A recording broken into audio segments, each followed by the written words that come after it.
All right, welcome back to Ben's Den, everybody. And after an amazing season in New Hampshire, where we saw numbers swell in boys and girls wrestling participation, culminating in last week's All-State tournament, many have already cleaned out the locker, swelled up 10 to 15 pounds, looking forward to springtime. However, there's a select group from each state in New England who remained on the grind to prepare for a clash of the Titans in Providence, Rhode Island on Friday, March 1st. And so when in-state borders are canceled out so that each wrestler can prepare for the task of representing their state, you can hear the sounds of iron sharpening iron. And so this year, I've reached outside of my comfort zone to bring in some out-of-state talent and shed light on what I'm sure is going to be an amazing 2 days of wrestling in Rhode Island. So without further ado, my first guest wrestled for Norwalk High School and is a graduate from Norwich Community College in 2022. He's been immersed in the New England wrestling community the whole way through, writes for Division I college wrestling fan website, fancowrestling.com, as well as for flowwrestling.com. And most notably, starting in 2021, which we all love, provides high school New England rankings for ctwrestling.com, as enjoyed by many fans, including myself, throughout the entire season. He's making his debut in what I hope is the first of many appearances on Ben's Den. Please welcome from the SchwartzReport.com, Max Schwartz. Hey Ben, how we doing, man? I'm doing well, Mr. Schwartz. How about yourself? I'm doing great, man. I really appreciate you having me on. Like you said, first of many. It will be. I'm excited for this show. Just talk about big weekend we got coming up. We do have a big weekend coming up, and I'm super excited to bring our next guest in because I was very worried about our Rhode Island knowledge. And my next guest is an East Providence High School wrestling alumni. He was an assistant coach at Hope High School 2020 through 2022. He's a head coach of Team Alien Wrestling, and he's also a New England Gold assistant coach. He's the powers behind the Takeover media account. And so please welcome in Isiaah Serena. Isiaah, how we doing, sir? My bad, I was muted. Hey Ben, thank All you for good. having me. It was all awesome time just talking to you through the phone and getting the invite to come on this, especially with Max, my guy. He's awesome. He's been killing it this year for sure. So, me and him love doing rankings, and sometimes we speak to each other about the rankings. So having a third party on this is just makes it a lot more better and better for New England.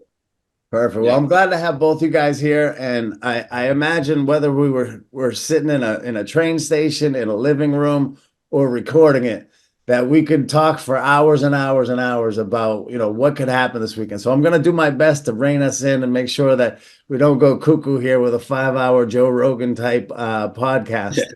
Yeah. But with the Those are the best introductions ones. out of the way and, regular season's over, there was some amazing postseason tournaments in all the states.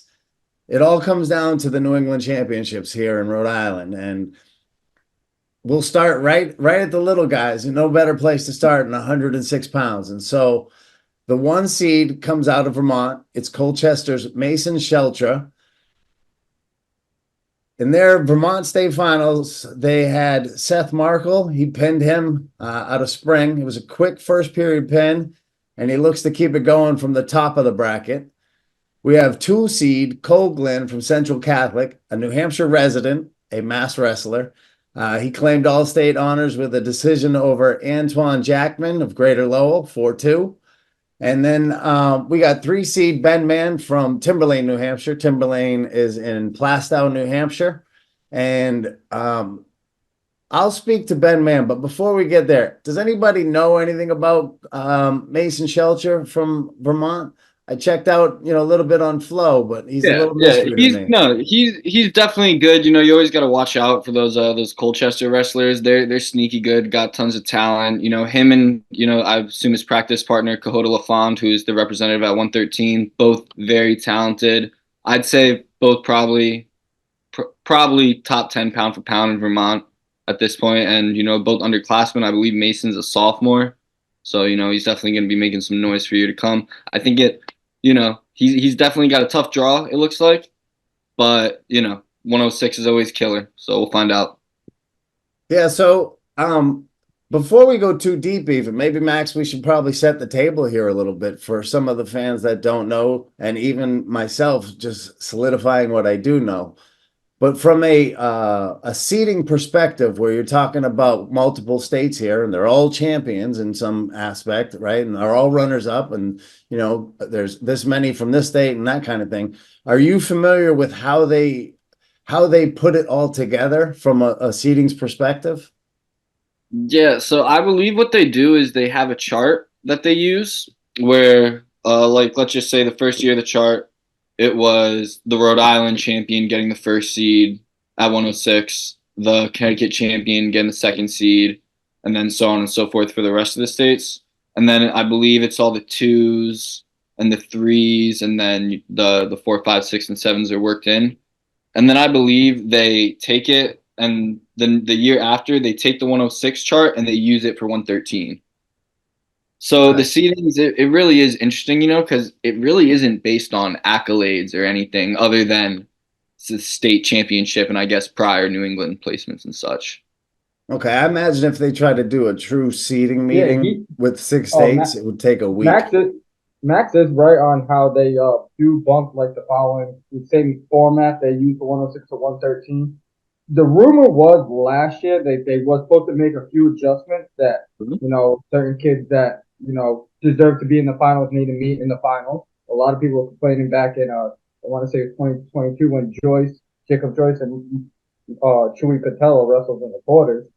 Mhm. Um, that they were supposed to do it last year. They ended up not doing it, and it was the same thing. Came down to like the Raekwon Shabazz and Yandel Morales match happened second round of the tournament.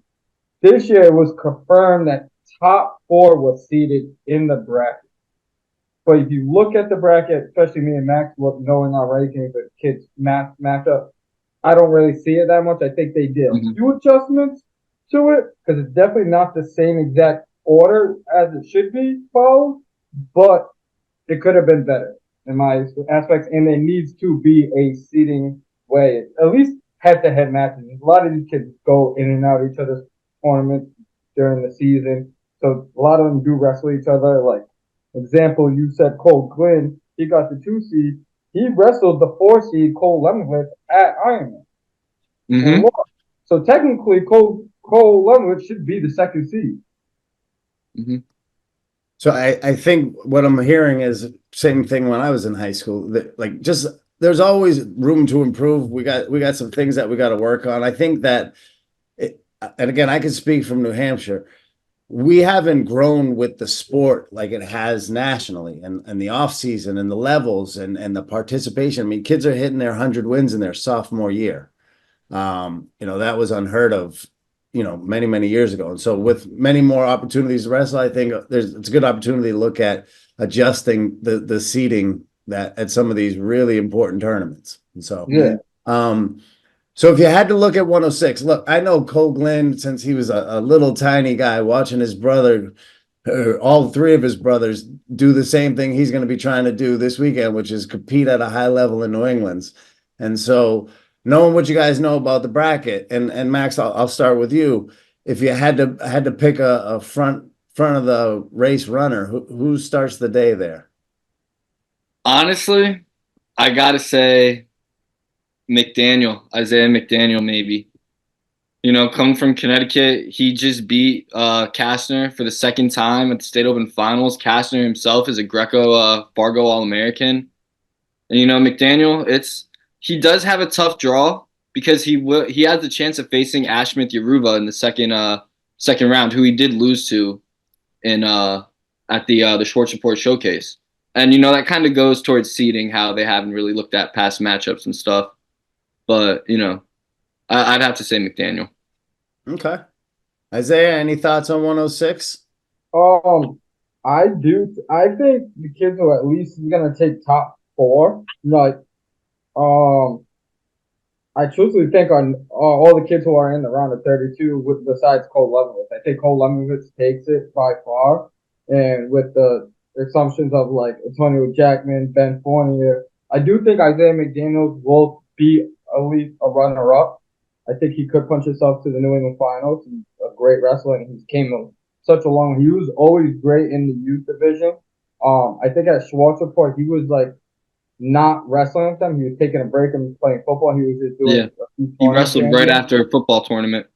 Yeah, like he Football just game. came in the football game. Like he was just not practicing and training wrestling. He just, he needed a break. He travels all year round. I see that kid in Pennsylvania, Virginia, New York. Like I'd be like, I look over and like, oh, McDaniels is here. I do think he comes back and redeems his match against Ash Smith from Sharon, who's also had beat a lot of people this year, and he was like left field. Like nobody knew who he was in this off season, like preseason. He was just on a rampage, took out Robbie Newton at a couple events, beat Isaac McDaniels. I think he was it Ben Forney had a close match. He took maybe second at your event, right? Second and third, I think at your event. He was third. Yeah, he was third. I think he beat Third. Jackman for fourth, maybe. Yeah. He's just been honest. So I do think Cole and Isaiah do make it to the finals with assumptions between Ben Fournier, Cole Glenn, and possibly Robbie Newton, maybe even Ash Smith. But like that weight class is so tough because like Aiden Morris is another person who like Mhm. he Big might super. most likely is gonna lose the round of 16 to Kastner. But Chase is another one, and like I could see Morris like being in the blood rounds in New England and like having an overtime match with whoever he has to wrestle because like he will not give up. That kid is walking around at 101 pounds, soaking wet, eating a cheeseburger, and is just I call him a dog. He's just a dog. That's all I gotta say about that kid. So that's a big sleeper in the bracket. I just think, like I said, the one, no offense to them, the one and the three could be definitely changed. It should have been like Cole, Kastner, and Isaiah McDaniel. Maybe not Isaiah McDaniels, but Cole Glenn. I guess I understand the state champ thing, but there are some points where like some states just have a better wrestler. Yeah, again, like I'll prove that point to you right now. Like the Ben Man, right? He's the 106 representative from New Hampshire. It's a good, solid wrestler. I just don't see him being able to make any noise in the bracket. There's just levels to the game, and so Yeah. I think that in every bracket we cross through, we could toss it all around and go, hey, maybe this. There's a few where you just know the number one and number two who they are, and there's no way you could put anybody else in there. I don't care what year it is and how the bracket flip is. Um, but the best part about this sport, and I watched it last week at our all-state tournament, you got to go wrestle before anything can happen. So Yeah, I uh, agree. let's pop off to 113 pounds, where we got Xavier's Raekwon Shabazz out of Middletown, Connecticut, top seed at 113 pounds. Those guys who we know who the number one are, right away. Right away. Yep. So Shabazz, he won a national title at 106 pounds in Virginia Beach last year. And I'm sure he's looking to do the same this year as a newly crowned 113-pound Connecticut state champ. We have Evan Kowalski of Brunswick, Maine, as the 2 seed after winning the Maine All-State over Noble's Owen Gray 9-2. He's got his work cut out for him if he reaches the finals, that's for sure. And then 3rd seed is Bose Alamora here out of New Hampshire. He's the All-State champ and has the most New Hampshire potential to climb the podium on the bottom side of that bracket. Dominant in his New Hampshire season. He's got some stiff tests ahead of him. And as you mentioned, and Max, I'll throw it to you because this kid Shabazz is out of this world. Yeah, dude, Shabazz is just insane. It's kind of amazing the levels he took so quickly because last year before he won the title, the year before, I believe he went 1-2 at the New England tournament. So, he's just one of those guys where he's just quick on his feet. He'll blast right through you. He'll tilt you real quick before you even know what's going on. He's gonna run away with this. I believe he already texted Dominic Gangi or Ganji, so far this season. He's just I believe him and DeSisto might be maybe a good match. But Shabazz is most likely gonna run away with this one. Yeah, again, levels to the game for Yeah. sure. Isaiah, anything again, clear number one. Anything to add? Yeah, clear number one is Raekwon Shabazz. he said NHS. You said earlier NHSA champ, 2-time preseason national champ. I don't see anybody even coming close. I think he makes a run for the outstanding OW of the tournament. Besides that, I think Ganji, puts himself in the semis against Shabazz. Loses the tight one. Not loses the tight one. I think Shabazz dominates that match respectfully and takes third in that weight class. He did have 2 losses to Mike Morris this year, but then he came back to beat him. He beat him at Schwartz's event also. So I think Ganji does take third with like Morris, Nick DeSesto, and Coy LaFond battling for the rest of the spots. I think some just good guys in that bracket that can make some also noise is Apollo Bellini from Pontigansett and Caden Hughes from Situate. This is some Rhode Island guys that do compete all year round. Sorry for looking down. I'm just looking at my phone, looking at the bracket. But besides that, I think that's really it that I see. The Shawshin kid is also very good, but I think on the other side of the bracket, it's going to come down to Nick DeSisto or Coy LaFond in that bracket. I do again, that's one of the brackets where probably Dom Ganji should have been on the other side, and he's an NHSA All-American. So, last year he would have definitely placed in New England, but he didn't make weight, or he got, I think it was like a DQ slam or something that happened at the state tournament that he couldn't qualify for New England. So returning NHSA All-American, that would be good to have 2 NHSA All-Americans in the final. So besides that, that was a pretty decent bracket of how they did the seed and the format falling in. I just think, Ganji deserves a 2 or 3 seed in that bracket. Yeah, well, everybody's going to have to come across that Shabazz if they want that title. That's what I was clear on as I did my research. And so, oh no, it's I don't, like I said, Shabazz is running for that OW title. It's going to be a hard shot to say no if he doesn't. There's a few other guys in the bracket and throughout the tournament that I know that will run for the money, but he has a good chance of winning. Yeah. All right, so pop over to 120. There's a sophomore down there, a former New Hampshire wrestler, Peter Rinkin. He packed up. He went south to Billerica, Mass, and he remains undefeated in his career.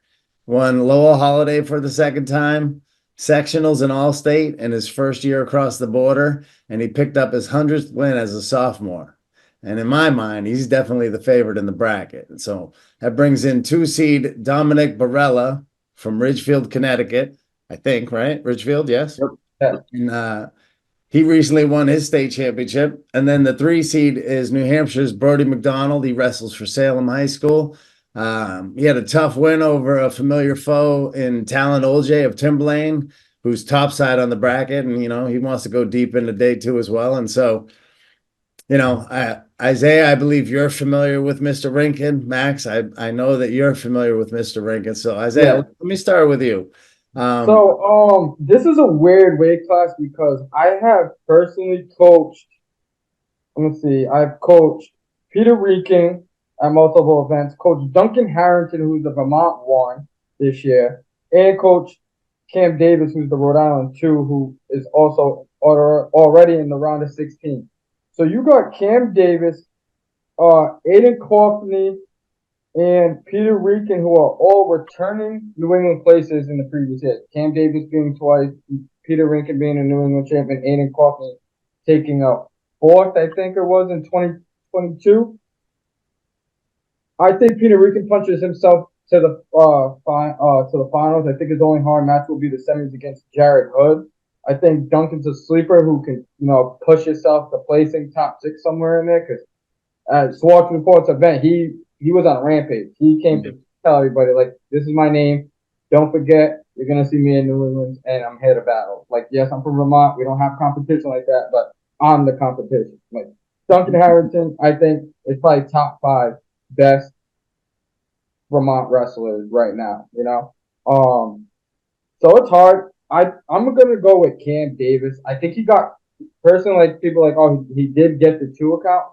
He did take 2nd or 9, lost the Hood, but he was also winning. He got headlocked. Jared Hood hit him with a nasty headlock to pin him in the 3rd period. but his whole way of he's been wrestling these last few weeks has been amazing. I watched this kid become not just a wrestler but a man in life, and he's winning in life. He had a big change around in his life situation and just everything. That kid, coming from nothing, and yeah, he had a few wrestling accolades, but like he didn't really know how to wrestle. He was just really tough. Now he knows how to wrestle. His weapons are iron and sharpened. I think he could be one of the biggest upsets. So I will say my one is Cam Davis. And I'm not just saying because he is one of my wrestlers and kids I actually keep very close to my heart, but I think I think and I hope he makes an upset, but I do believe Peter Rican is the number one seed and deserves the number one seed and is the reason why he is the one seed. Like Peter Rican is a dog. That's not going to be an easy match for him. He's not going to walk in it, but I think he could do it. All right, so Max, make the case for Dominic Barella, who's the 2 seed coming in. You know, as Isiaah said, he's got a dog on the 1 side, he's got a dog on the 3 side. So what's Dominic looking at? If there's 2 dogs, then they're staring back at a tiger. Dominic Barella, coming from Ridgefield, and he's an NYU commit, smart kid, very calculated wrestler. I believe he went 2-2 at New England's last year, and these past 3 weeks he has 3 straight wins over Christian Pote from Danbury, who made the blood rounds, I believe, at this weight last year, or no, at 106 last year. So I think if anyone's gonna give Petey a run for his money, it might be Barella. All right. Well, it sounds like we got some magic to work down there in 26. Again, no, I don't care how good your regular season is, your sectionals, your all-state. Every tournament is, it starts over, man. Every match is 0-0. So that's why when you bring all of these lions, dogs, tigers, some eventually end up being lambs. It's a great day. So now, definitely at 120, I do I think Peter still makes the finals, but he has the harder side, to be honest. That top half of the bracket did not fall right. That's like another bracket that's like it's kind of hard to even see that bracket because like Jared Hood on his road to be a full-time but has never played in New England. So yeah, that 120 goes Cale Wood from Haverhill, dog, like he's really good. He's a sleeper. Stone Fondricks, who took 4th in New England last year at 126 and is actually down a weight. Charlie Lucier. It's a lot. Like I don't know who's gonna be the 1, 2, 3, and 4. Like I kind of give it to you. I do statistically and as a ranking, I would always put Peter Rican 1, but I do think Cam Davis has something to prove and can make something happen this weekend. He's on a mission. So I love watching missions. They're fun. Yeah. All right, so let me set the table for you, Isiaah, because at 126, boy, we got a good one. This kid, Peyton Ellis, out of Coventry, Rhode Island, remains undefeated against in-state competition with his 4th state title and a little hometown hero segment on the local news. Apparently, he's in very rare air of Rhode Island greats as he joins All-American Dan Smith as one of the only wrestlers with this achievement. We got Braylon Gonzalez from Xavier, Connecticut. He's the 2 seed as a sophomore, picking up the Connecticut 126-pound state title, so a very impressive run there. And then we have Logan Davis of Mount Anthony, the 3 seed, sliding in with a bye in the first round after beating Alex Berry for a Vermont state title. With Andover's Yandel Morris, Lowell's Emmett Logan, they battled for an all-state with Morales coming out on top 5-3. They had a great match at Lowell. I believe Logan came out on top. I mean, this bracket seems like it could be bananas. So, Isiaah, I will drop it to you since Rhode Island is at the 1. Peyton Ellis, man, nothing to say. I've been watching that kid wrestle since 6 years old. He's actually had 15 Rhode Island state titles. He has never lost in Rhode Island to another Rhode Island wrestler. We've grown up at the same wrestling club. My cousin, who's like my brother, coaches him at Coventry High School. I think he walks through his bracket, and he's gonna compete with Shabazz for the OW, and also like other people in the future that we mentioned. He's gonna be running for that OW trophy. I do think in that bracket, like I said, where the seeding gets crazy because you do have Braylon Gonzalez, returning New England placer, Pan Am, U15 Pan Am placer, Yandel Morales, New England placer, NHSC All-American, U17 Pan Am placer, then Emmett Logan, who's the New England finalist last year. I do think Emmett should have been the fourth seed in this bracket and at least seen Peyton Ellis in the semis because Emmett actually has a very crazy stat. He has never, since he started high school wrestling, seen the Conti side of a bracket. He's never seen the backside of a bracket in any tournament he's in. So it's actually like a crazy stat to have. Like it doesn't seem that well, but it's like him and Yandel have wrestled over like 8 or 9 times. So I do think it's kind of hard. You know, you can't put the 1 and 2 in mass on the same side of the bracket because everybody wants to see like an all mass finals. Like at least each state wants to see that. You know, we would love to see all Rhode Island finals. Same with you guys in Connecticut, New Hampshire. So I don't. It's hard. I don't believe in this bracket right here. I definitely think this is where seeding should be adjusted. But I do think, you know, Payne Ellis comes on top all the way. And it sucks. I think Robert Dugamala from Pontiac, who took second, is a big underdog. And, you know, if the bracket fell another way, he could have punched himself maybe into the finals. But having Yandel Morales' second match, if he wins, is tough. And then after that, he would have, I think, an easy quarterfinals and Braylon Gonzalez in the semis. So it's kind of like a mixed match. Like, does he have a hard match at first or an easy match later? But I think, you know, Rob Dugmala could punch himself very far in this bracket and also place. That's a big sleeper. Same with Seth McGrew. He sucks, you know. He's in round of 32. He has to wrestle Braylon in the round of 16. And then he pretty much has an easy bracket, I feel like, until if he wrestles Yandel, if it goes his way. And he also beat Emmett Logan this off season at the Hammer Shack Duel, the Fall Classic. One of Zach Britson's events out in New Hampshire. He beat him. So it's like, I think it could go any way. It sucks for like somebody like Emmett if you know, most likely he's going to lose to Peyton Ellis. And then has to wrestle back far in the bracket, not just like you placing you're right there and now you're just wrestling for what placement. So. All right. Well, so Max, a sophomore at 126 pounds, picking up a state title in your state. Tell me about Braylon Gonzalez. It's funny because, you know, to start the conversation about Braylon Gonzalez, I'm actually going to start talking about Joe Mahoney. You know, Joe Mahoney from New Fairfield, you know, I thought was the clear number 1 at 126 in Connecticut this whole year. You know, he's a junior, placed at New England's each time already his freshman and sophomore year. And then I saw Braylon wrestle him in the finals.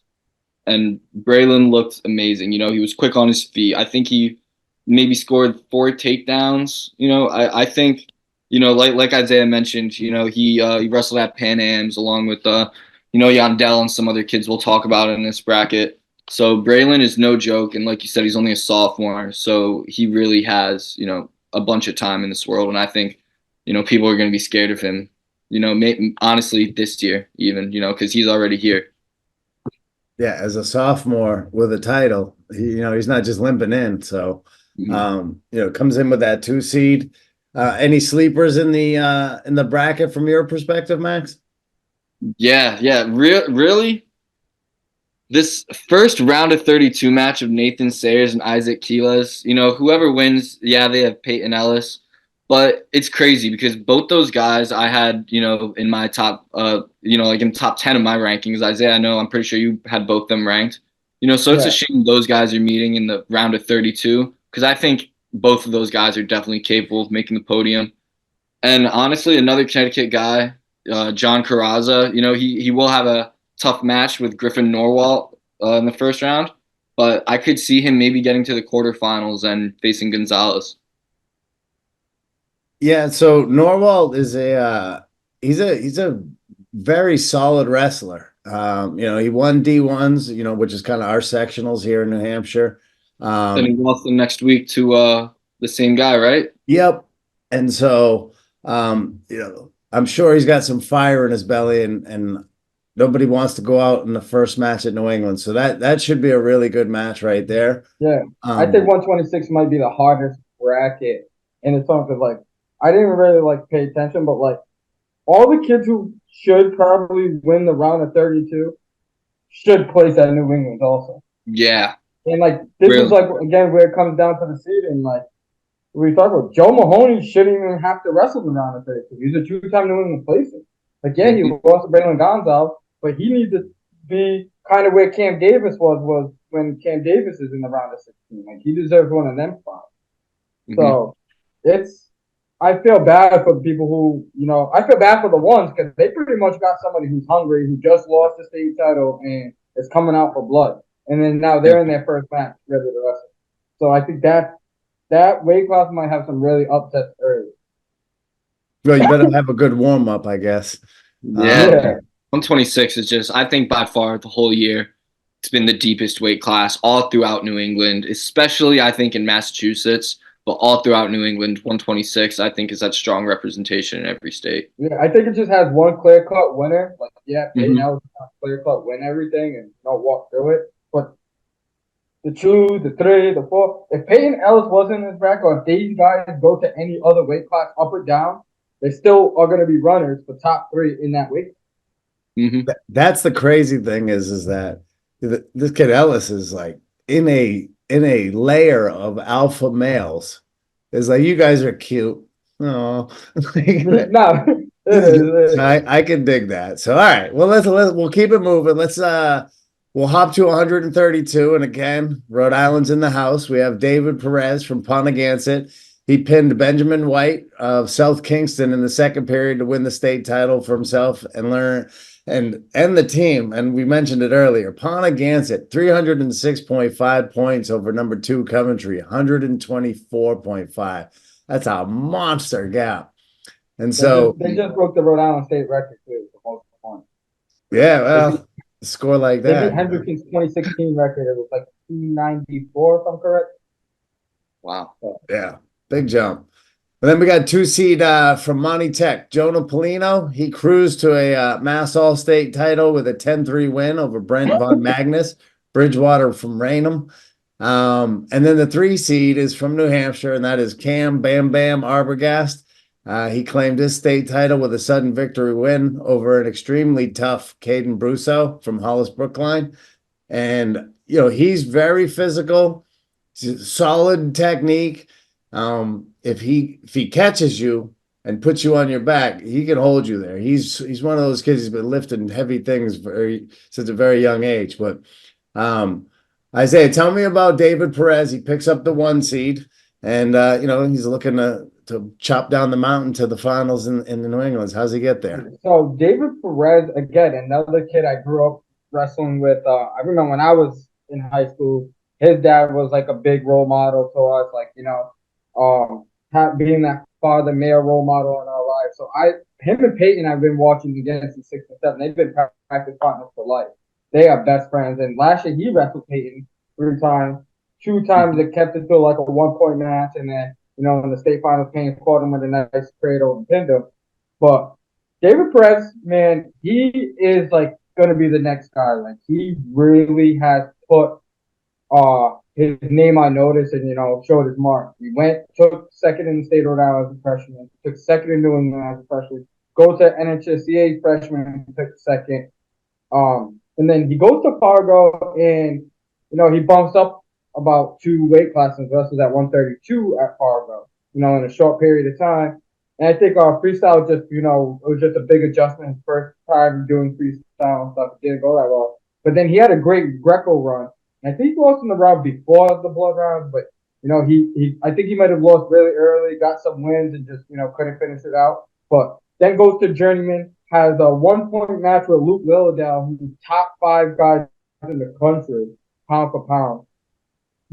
And then, comes to New England, goes to I believe it was Iron Man, and beats Tommy Bettaderi, who's a Fargo champ, early in the rounds, and then ends up just, Iron Man's just a deep one. I think that's where, like, maturity and just age difference, especially in them out-of-state things, just 3 classes, and you get the kids who are 19, 18 years old, and David Perez is like 15 still at the time, and, they just get the win. But he goes and beats nationally ranked guys and keeps up with the nationally ranked guys. He's also nationally ranked on these two like minor accounts that are not like they're not Max Scouts or Flow, but like High School Sports Live, and I forgot the fourth account that respect to whoever runs that account because rankings are hard, and to do it on a national level, I can never imagine. Well, that's good. So Again, tough kid. So, Max, let me ask you this. So, you do rankings throughout New England, so you're clearly familiar with Jonah Paulino. So, how does he make his way to the finals, and what sleepers do you see in the bracket at 132? Honestly, at 132, there are two kids from Connecticut. Well, first off, I think Perez and Paulino are the clear 1 and 2 in this bracket. And I think Paulino is the only person who I think could give Dave Perez a run for money. I think that might be one of the best finals matches. no, I could agree with that also. Mm-hmm. I don't know who's gonna win, and it's hard. Dude, like you said, you were talking about how Perez kept it close with Little Hall. And then I think you were there when Paulino and Gibson wrestled, and Paulino kept it close with Gibson. So he's in the same hemisphere of wrestling as Perez. But when it comes to sleepers, I think in the top half of the bracket, Dedan Soto from Danbury, this kid is legit. He's quick, he's strong. If he locks up a cradle on you, it's game over. He's going to have a very tough match in the quarterfinals, whether it's Gavin Ripley or Brent Von Magnus. Both those guys are absolute killers. Mm-hmm. And, on the bottom half of the bracket, a good sleeper, I got to go my boy Phoenix Gardella from Norwalk. He placed third at this tournament last year. After dropping his first match, he won, I believe, 6 or 7 straight to place third. So he's a kid you can never count out, I could see him matching up with Paulino in the quarters. And Ben White from South Kingston was wrestling 126 most of the year. So I'm really intrigued to see how he does at 132, especially with the first round matchup against Caleb Caceres. Yes, we're starting to get into those weight classes where, the majority of the kids, that's where they grow, right? They're in this range, you don't see a lot of 106-pound seniors, right? But we're starting getting into what I call the fatness of our brackets here. But Isaiah, anything to add in 32? Yeah, just I think the best match in that round of 32, like you said, is the Ben White versus the Shawsheen kid at Kessler or whatever. Caceres, yeah. That's gonna be a great round of 32. But a kid that I gotta just shout out because a lot of people don't know his background story is Brian Montanez from Hope. So again, I'm a Hope alumni. He was a freshman. I was there. I left, and the last past year, there was a controversy thing. The old coaches left that had the program for the last 15 years. They left. Their school did not have a wrestling coach, did not have practice until January 15th. All right. They had to make up 10 dual meets from January 15th to whenever states pretty much was in seeding. They had to make up all their dual meets in 30 days. The coaches on that staff are science teachers and an English teacher who've never seen a wrestling match in a day of their life. They just, step up to the plate and took it. Brian Montanez has been coaching his team single-handedly by himself, also being a captain. He took last year, I think he took 6th in Rhode Island, and now goes and takes 3rd. And to be honest, he probably would have been in the state final, but the coaches didn't know how to do the seating meeting. And this is where it comes down to the point of I know a lot of inner stuff. I know what happens in seating meetings. People who didn't, nobody stepped up for Brian and said yo, yes, his coaches don't know how to argue in a seating meeting, but this kid deserves to be on the opposite side bracket as Dave Perez. He didn't have to be the 2 seed. He didn't have to be the 3 seed. It shouldn't have been wrestling Perez. I think he did wrestle him in the semis, but he needed to be on the other side of the bracket. And he was undefeated. He didn't lose to nobody. He just didn't have the PowerPoints, and nobody spoke up to say anything about him. So I think that's just a story people need to know. This kid is on the mat, coaching by himself. His coaches don't say nothing. When his teammates wrestle, they pause the match and wait for him to get done wrestling for him to go coach. No, thank you for sharing that, because that's obviously shout out to the science and gym teachers who just had to fill a position, right, just to make anything possible, and also stepping out of the way and letting the young man who knows what's going on lead the way as best he can, and that's teamwork. And so I'll keep my eye peeled on him for for what he's doing on the day, and it sounds like it's a win regardless, just being there. So No, exactly. He's winning in life right that's it, man. And then, like I tell all my kids that I've ever coached or that I talk to and doing any of this stuff, this is all really intense and it means a lot right now. But even April 1st, it won't mean anything. You'll be on to something else, you know. now. March Um, 5th. yeah, right. All right, so let's go to 138 where there's a man, another dang lion hanging in the top spot there with Sidney Tidsley from Shawsheen Tech. This boy is nasty. He had to show some grit after giving up his first takedown of the season to Milford's Michael Belanger in the Mass All-State Finals. That's right, first takedown of the season in the All-State Finals. Trailing, I believe, heading into the third, he eventually topped him by a decision in an 8-6 overtime match. He's now a three-time All-State champ, and he'll look to add another title from the New Englands to his resume as well.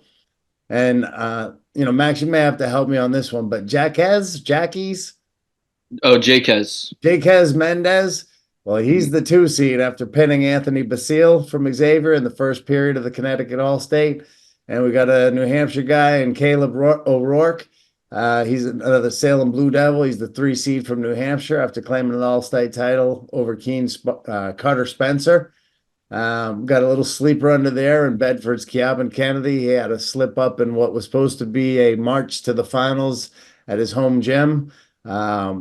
Spencer had other plans and took him out, and so I know he's raring and ready to go and try to make some noise here at 138.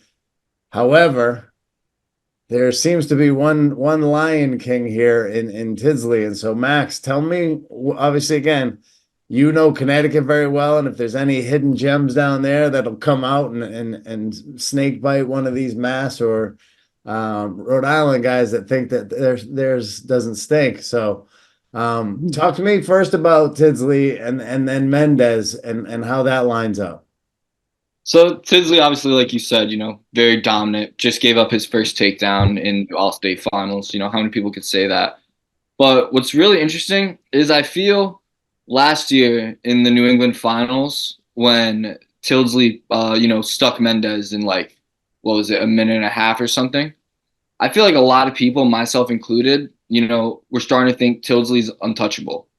And I feel after Bollinger's performance at All States, people might start to look at that like, oh, he kept it real close to me, went to OT with him. Why can't I? Why can't I beat him? So I do think, there will be a lot of fire in this match and in this bracket, and a lot of people coming after Tidsley. He's an NHSCA runner-up. So a lot of people are going to want to be coming for a guy that has that accolade. He's on the quest for 4 New England titles. It's if he wins it this year, he'll be inducted into the New England Wrestling Hall of Fame as a junior. So he's got the work cut out for him though in this bracket. Obviously, should be good for sure. And so Isiaah, I mean, again, you know a lot of the studs around. How does he line up for this weekend? I love their wrestling. I know, just the community. A lot of people don't like their family because how rough they are. They are brutal. Like I wouldn't even want to wrestle them. Like they are brutal. They fight all the way through, in and out. But I love it. Like to me, that's wrestling. You watch wrestling. Watch him and his brother wrestle. Like I wish I was in their backyard. I used to watch them wrestle in the backyard. I know that they have their little wrestling room. Just to see them two go at it would be amazing. I think, like Max said, people are now noticing he's touchable. He had a close match with Aiden Baum during the season, which I think Aiden Baum might have taken him down. If I'm not 100% correct if that was actually Michael Bully was the first person to take him down, but Aiden Baum did take him to overtime. So, Edmund Montero, who was a Hope wrestler last year, didn't even qualify for New England, was beating Sid at Thousand Island Duels 5-1 maybe, and then Sid hit this best bottom wrestler I ever watched with Sid, and he hit this funky reversal thing and put Edmund on his back and, got his 5 and won the match the last 20 seconds. So I'm a root for Sid. I think he's going to win it all. I want to see him be a four-timer. Last person to ever do it was Dan Smith from Coventry, Rhode Island, and then Matt Smith from New Hampshire. So, I want to see it happen. It's history. So I'm going with Sid all the way. I think some sleepers in that bracket. Bowlegger should have Sebastian Armstrong's spot. I think Jacob Joyce should deserve to be on the bottom half of the bracket. Him and Hmm. JT battle out in the semis to wrestle Sid in the finals. But that's my opinion on the bracket. You got some good sleepers: Anthony Basile, Caven Kennedy, and Shay Morris. He also so like it's gonna be hard to see who places underneath them three, but I think those are the three top cut wrestlers to take it all the way. Agreed. And I got to tell you, I heard through the grapevine that wrestling isn't even Tinsley's first sport. He's apparently really good quarterback, and he plays Yeah, lacrosse, and he football. has zero Yeah. desire to wrestle in college. No, I spoke. He's gonna wrestle in college. Okay, because I was like, what? Yeah. Possible He four-timer. likes. I think he likes football more, but he knows he's better at wrestling. He's also is looking at like Army and Coast Guard. I think he's looking at a lot of colleges that have both sports, and he wants to try to play both. Cool. Now that makes sense because as much as he's a freaking killer, like he's clearly an athlete. The way he moves on his feet, when he's yeah. in neutral, it's like a ballet. It's so smooth. His fakes got people guessing. So he's fun to watch and he's tough to beat. So, speaking of Tinsley's, why don't we move up to 144 pounds where there's a younger brother, James, who is even meaner, if you ask me. He's the one seed. He's trying to be like Big Brother Sydney and capture this year's New England title. He had a 5-0 win in his All-State finals, and he's a take no prisoner kind of guy. On the other side of the bracket down there in the bottom, you got 2 seed Elias Kalat, the Vermont 144-pound champion, and he smashed Avery Carl 18-3 to sit behind Tinsley at 2. And then you got Victor Pelkoff from Connecticut. He earned a spot with a 5-1 decision over Antonio Arguello of Newtown in last week's showdown in Connecticut. He'll have to wade some deep waters at 144 to make it to the top. But again, another one from the pride of Tinsley's. Max, again, I'll pop it over to you. And I got a little something to say about Kalat because that kid, he can wrestle. But what do you know about Tinsley, obviously, and then who beats him? Dude, that's a great question, and I'm not really sure there's an answer to that. James Tinsley, like you guys said, he's rough, he wrestles hard, he's mean on the mat, kids don't want to wrestle him. He's great, he's quick, he's strong. I'm personally excited to see if anyone can really contend with them. I think in the quarterfinals, Antonio Argillo from Newtown, that kid's a freshman. He, I believe, wrestled for El Salvador at the Pan Ams. Antonio Argillo is legit. I believe he dropped like a 6-1 decision to Tilsley at Lowell. So I think, I think they should have been on different side of the brackets because I think Argillo is probably a top 8 guy in the state or region. But, that eventually brings me to just sleepers, which in this bracket, I'm going to have to go anyone from Connecticut just because 144 was by far the deepest weight in that state. James Linder placed 4th at New England's last year. He came in 3rd in Connecticut. Kyle Levesque, went 1-1 with Linder at the State Open tournament. Argillo, I already mentioned how good he is. And then Victor Petkov, the guy that won it all. The leaps he's made, from last year to this year is incredible. He's one of those guys where he doesn't take a day off. I believe he wrestles at Refinery RTC. I hope I'm right. And he's just his upper body game, his throws and everything. He's just amazing there.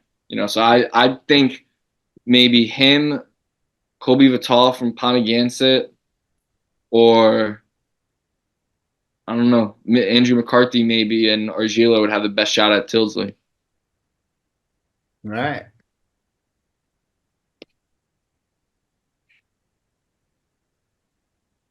I think you're muted. Yeah, I accidentally hit it and just noticed that. So thanks, Max. So Isaiah, let me pop it over to you. Again, you're familiar with a lot of these wrestlers, but before I do, this kid Elias Kalat from Vermont, I think he's a really, really good wrestler. I've watched him. Unfortunately, I've watched him against less than competition. And so I'm not super familiar with what their schedule looks like or where they might head out of state and hit some tough matches. But I see that a lot in the area, and you can't come down and want to play with any of the Tillsleys if you haven't been at battle all season long. So talk to me about I think 144. just say real quick. I think Kala and Tilsley did face at the first tournament of the year at the Blue Devil Classic. I think It didn't end well for Collat, if I remember correctly. you can watch that match on my YouTube page. It's about 4 minutes long. Yeah. So, So, like Max said earlier, I think Connecticut runs with like 144, truthfully. And like, there's actually a funny thing about the 144. I had James Linder, Andrew McCarthy, and Kobe Vital all on the same dual team at Summer Nationals this year. So it's like kind of funny to see them now on the same bracket and they're gonna have to wrestle each other. And like James Linder was the biggest underdog last year. Nobody knew who he really was. Comes out there, beats Jacob Joyce. I think he beat Sebastian Armstrong also, and like just went out on a tear to take four. Kobe Vital, a freshman, nobody expecting, like, he's just in Gabe Boyce's weight class, and like he didn't care. He still went out there and took six at New England last year. Andrew McCarthy, two-time Rhode Island finalist, and finally this year ends up winning it. And he's been a big leap this year. So I think this bracket, I do think James is the thing with James compared to Sid, and no, like this is like the Sid either. James always been in the tougher bracket. Like I don't think they pick it and they choose it like that. It just ends up happening for James that James always is in a tougher bracket. Like last year he was in 32, and that's must been in the hardest bracket I ever seen in my life. Was 132 last year, and then 106 he had like the Musa, you had the Hood, you had a bunch of other great people in that bracket. So I think truthfully, James does still come out on top because he's just rapper. That's hard. I think the round of, I think quarters is where you're gonna get the Sid Tisley versus Antonio match. It's gonna be good. You have the Andrew McCarthy versus James Linder match. You have the Petrucco versus Aiden Baum match. That's gonna happen. You can't figure out Aiden Baum. He took big little Sid to overtime. And then you're gonna have Kobe versus Kyle Levesque. I think Kyle will upset the Vermont kid, truthfully, but Kyle is another good one. I'm pretty sure he placed in New England last year, correct, or the year before that. He was a victim of the seeding just being really weird, and he went like 1 and 2. Him and Bastille. Okay. So, yeah, I think that bracket, the quarters. If you're at New England, 144 is up. We're in the quarter round. Go watch that match. Whatever matches also happen in the quarter round, go pay attention to the 144 weight class. That's it. First day, Friday, 144 owns it all day. I like it. Well, I'm going to shout out New Hampshire's Michael Harrington. He's from Pelham, D3. He's got a bunch of state championships here. Another one that might not be able to hit the circuit as hard during the season because the school he's at, they don't face a lot of tough teams. So his coach does a good job getting him out there. But this kid is strong and super athletic, and he bounces around like you can't imagine. And so, he keeps it interesting. He gets put on his back sometimes. All of a sudden, he's like a Gumby, and he's strong, and he'll rip you over. And so I just want to shout him out in his senior year. I know who you're talking about now. I didn't notice until I actually clicked on his name and see what school he's from. That kid is he might be the biggest sleeper in the weight class. Yeah, when you have the kind of athleticism and strength that he has, it's just one of those things. On that day, if he catches you the right way and he doesn't make some of those mistakes that he might make normally, it'd be a long day for anybody. So, all right, so let's jump up. I may be mistaken, but I feel like this could be one of the quicker brackets that we're going to look at as far as who's going to win it. And that's I'm I'll introduce the three seeds, but then we can go from there. So, Situate's Gabriel Boiso. Is that how we say that? Is that correct? Boysu. Boisu. Yeah. All right. So he's one of the obvious one seeds of the tournament, right? He's got national and world papers. He's a silver medalist at the under 17 23 Pan Am Championships in Mexico City last June. Hey, before that, he figured he'd get a junior national title down at the Virginia Beach NHSCAs. He'll look to pick up another New England title for the mantle before departing for Cornell in the fall. You got Sawyer Ayotte of Shepherd Hill. He's out of Mass with the 2 seed.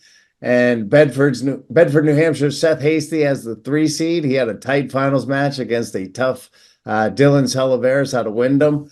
And so my real introduction to Gabriel came last year when he was sitting on the edge of the mat waiting for some awards to be done at New England's. And he was just sitting there cross-legged in like almost a meditation space.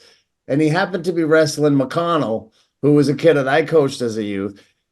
And, you know, Tegan's doing the walking back and forth. And this kid was just sitting there calm as a day. And I just went, I think Tegan's in trouble. I don't even know who this kid is, but I think he's in trouble. And he was. And so Boysu made quick work of him. You know, he's got some lineage behind him in the family and has grown up kind of just doing what he's been doing. So he's a Rhode Island guy, if I'm not mistaken. And so by duty, I'm obligated to pass it to Isiaah because I know we could all speak volumes about this kind of kid. But Isiaah, I'll let you lead the pack. So Gabe, another one, falling in the Peyton and the David, watched them grow up since 4 or 5 years old. His dad was my coach. We all trained at Miracquanchi. Gabe's been the GOAT since 5 years old. I think we always seen that Gabe was going to be something special.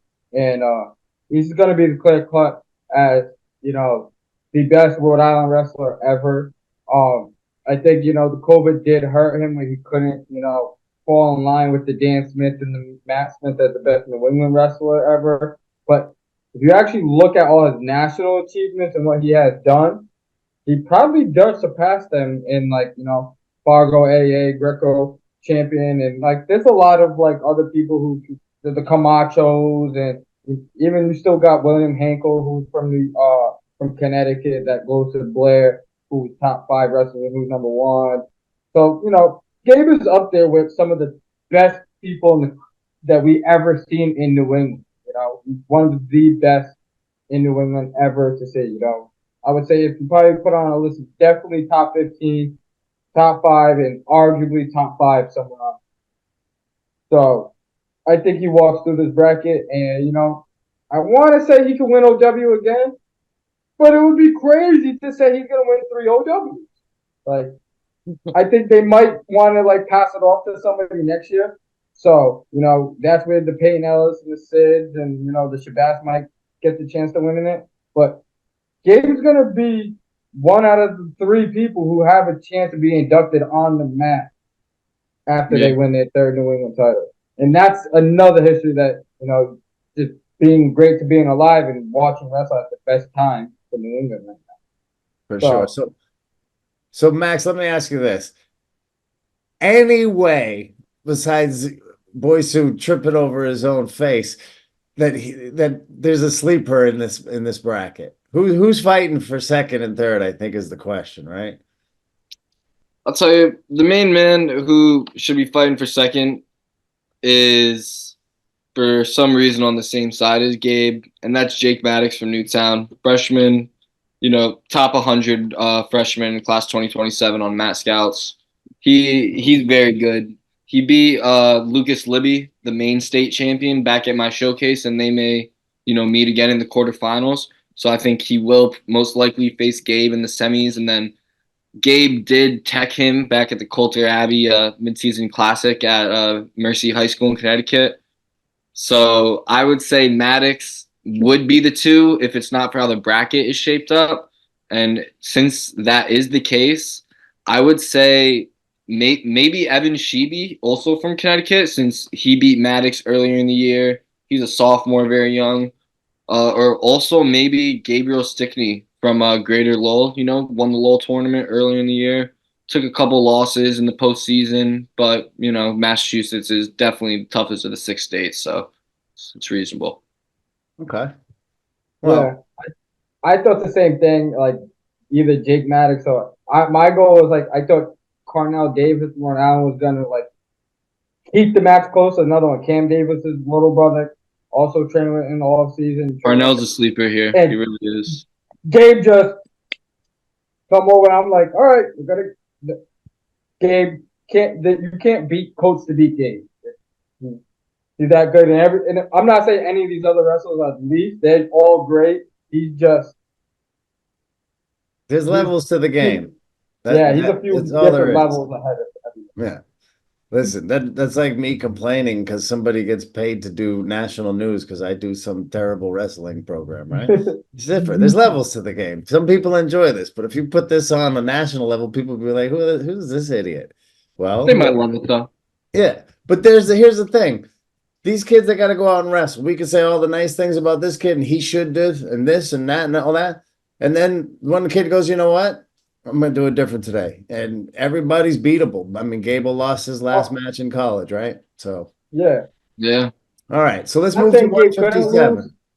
but I think that would be where the Dan Gable upset comes. Like what that happened.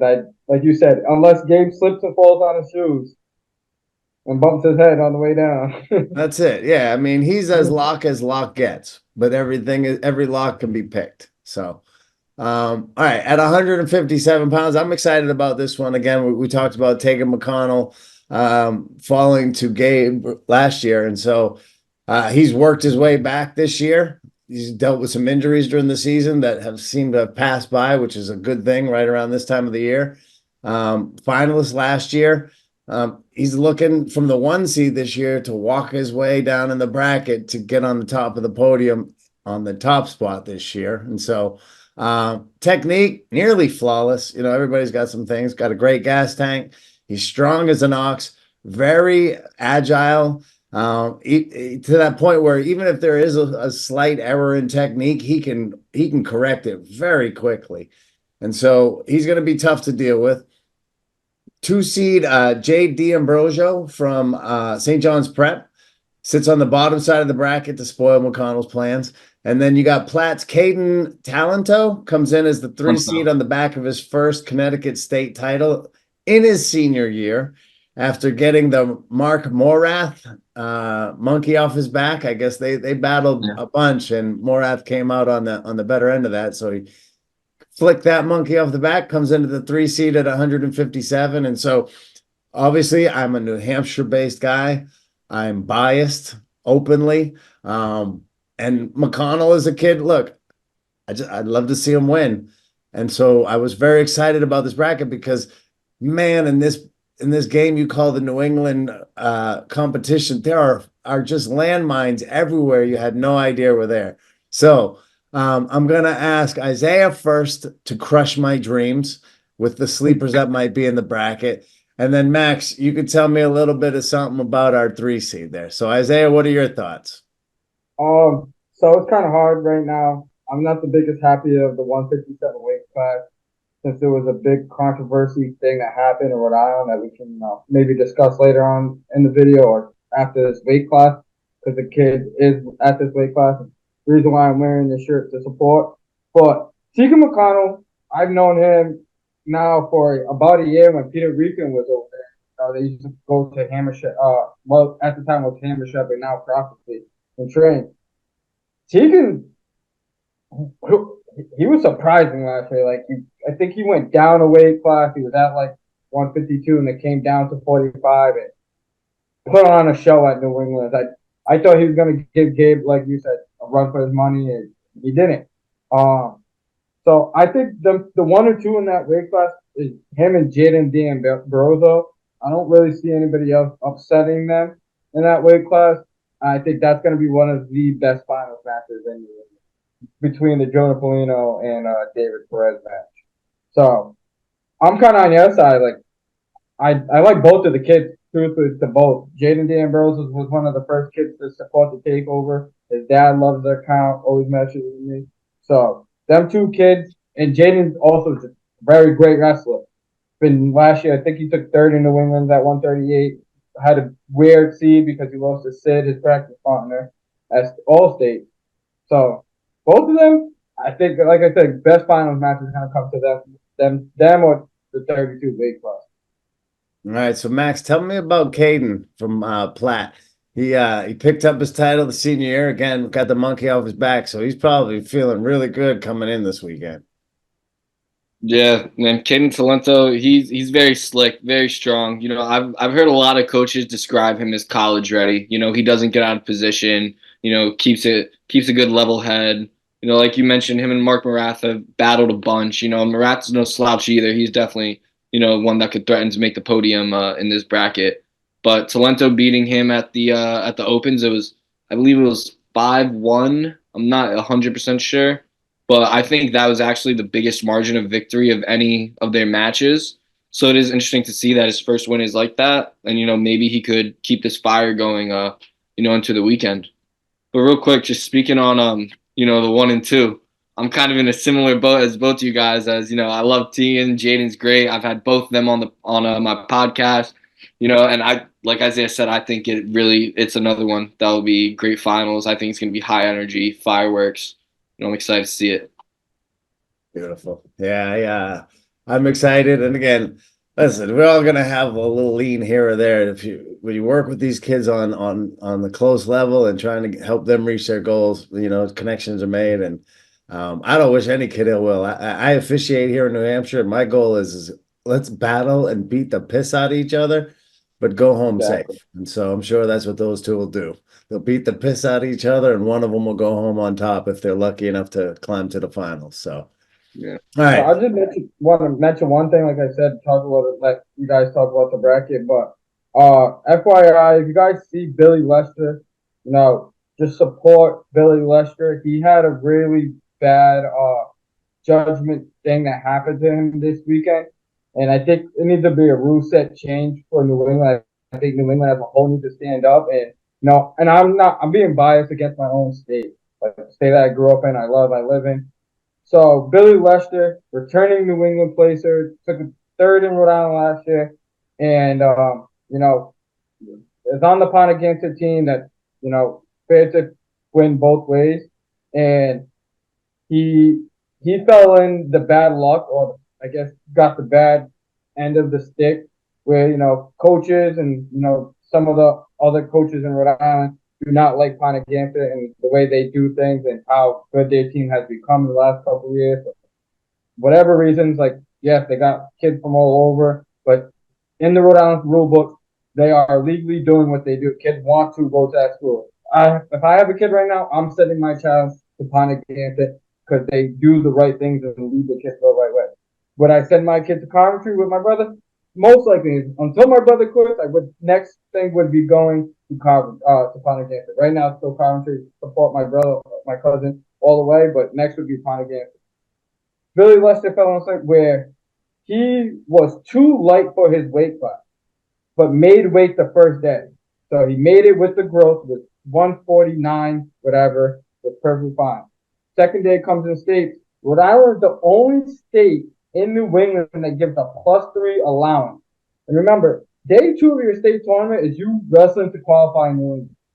So now we're giving these kids +3, which is not in the NFHS rulebook, and it only says you're allowed to give one unless the state committee votes more to be +2. They never mentioned +3, and because the growth, I guess the underweight class growth follows him to the second day. So now he was 149.0, and they didn't let him get to wrestle. And what happened was, you know, your coach doesn't watch the scale. There was no refs, no officiating, no like RIL leaderboard there. It was him and 5 other coaches with his coaches there, you know, letting him step in, the other coaches certifying the play. He steps on the scale, they say you're good, and he gets off, and they leave. Find out later in the tournament starts, he scratched off the bracket and was told he was too light for the weight. So instead of telling him like, yo, you didn't make weight at the scale, and give him probably the chance to step on another scale, you can't drink water. I know that's the rule. You can't adjust your weight, but he could have breathed in more air. Give him another chance. Speak to it. Don't let him go and leave and think like, he's fine to go make weight. He made weight. He's fine. Nobody knew. I guess I don't know if Pano didn't know. Whatever. That I think the whole Rhode Island thing failed him. I don't want to say his coaches didn't fail because that kind of sounds like wrong, but as a whole, Rhode Island failed this one particular kid, and it sucks that he's a junior. Colleges are looking at him. He's the top elite level, and they did this. And there was coaches who voted to allow him to wrestle, but more coaches and it was like the way they did just didn't sit well and wanted him to lose. And it's sad that people wanted to hurt the team. Only person they hurt was the kid. The team still won the state title, still broke the record, and in 10 years they're probably still going to be winning. And the only person who's going to remember this is Billy. Well, I appreciate you bringing that up, Isiaah. I'm a big proponent of illuminating where there's some shortcomings in our policy, whether it's in our individual states, in the New England region, on the national level. Obviously, if we're all sitting here on a Monday night for free to just rap about high school wrestling, we're diehard fans, and we're in it for the kids, and so. Yeah. It's an unfortunate situation that came up, and my experience is this: the coaches have to be the militia against the associations. Here in New Hampshire, it's NHIAA, whatever it is in your state. Like, those guys are coaches, they're teachers, they're just guys who think they can make some policy. We need visionaries in there now. That high school sports is different than it was 30 years ago, and we need people looking ahead and understanding that that move, while within the rules and completely non fatal, the fact is that could cost a kid who's going to college money, in scholarships, and with nil, name, image, and likeness, can where you go to college now. If it's for some kind of sports thing, that matters. And so, again, I want to keep the focus on the New England tournament here, but I think it is important for people out in the community to be aware of what goes on behind closed doors with some of the policies. And I think like the COVID virus exposed school boards tremendously. I think that the growth of wrestling here is exposing what used to be able to be handled with, a notebook paper in the back room while you just figured some things out so you could have a season, and we just got to keep up. So I appreciate the heads up, and I'm sorry to hear that for that young man. I think the whole New England can come along and just adjust together, and just one of maybe something that could, open the door to that. And just showing that rules are adjusted to different states, and if we're wrestling in the New England tournament, we all should follow the same rules. Uniformity. I'm a big fan of it. All right, so let's jump to 165. So we got, and forgive me, these names I hacked some of them up, but it looks like Andrew Reel. I don't know if it's anything past that. Ponagansett, he's the #1 seed. Looks for a New England title before heading off to Brown, so he's a real dope, I can see. He's still looking to make some noise after finishing 3rd last year. Comes in off an 8-1 decision over Baha Akdamir from East Providence. So I imagine his confidence is extremely high. You got Haverhill's. I feel like this kid's been around, like he's on the retirement plan. I mean, he's been around beating everybody up for a while. And that's Haverhill's Brent Nicolosi. Won another all-state title in Mass with an 11-2 major in the finals. Nicolosi's looking to close out New England high school wrestling career with a return to the finals after dropping a decision last year in 2023.